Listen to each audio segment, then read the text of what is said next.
So for my second film analysis, we'll be going over episode 2 of Star Wars, which is Attack of the Clones. Attack of the Clones is personally one of my least favorite Star Wars movies. I think it's just forgettable. Not in the sense that it's just bad, but because I just don't enjoy the plot of this one. You get a lot of bits and pieces from each character, and it becomes this whole like kind of no one's really together, and you get to see bits of Obi-Wan fights, bits of Yoda fights, and bits of Anakin Skywalker. And with this movie, you kind of learn what you would say temptation would be. What like Anakin's first temptation to the dark side, or if you're trying to like kind of put that in perspective of biblical terms, you would kind of say that it's kind of the first time that Anakin gets tempted by sin. And the whole Star Wars saga and the whole time that the Jedi Order is together, one of the biggest rules is that you're not allowed to have loved ones. You're not allowed to be connected to other people because it feels that sin or the dark side is tempted by love and lust and greed, which is why the Jedi Order forbids falling in love and having a wife and living, more human-like. Anakin ends up going to have to be the protector of what is the princess, Padme, who overtook the throne from episode 1.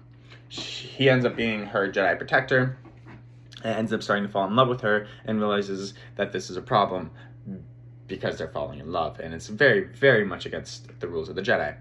You also see Yoda, who is at the time kind of like a godlike figure, who is the Grand Master, the big boy, the guy who runs the whole Jedi Order.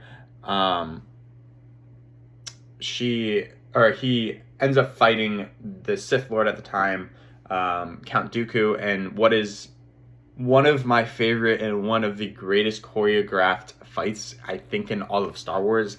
I think there's 3 or 4 fights that just shine above all the rest, and I think this is probably one of them.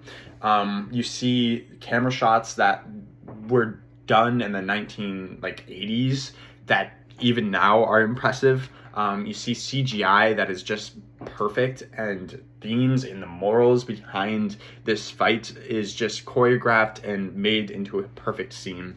I think it's one of the top fights in history of any movie. With that being said, it's unfortunately a forgettable movie because of the fact that that's the only thing that I found really impressive about the movie.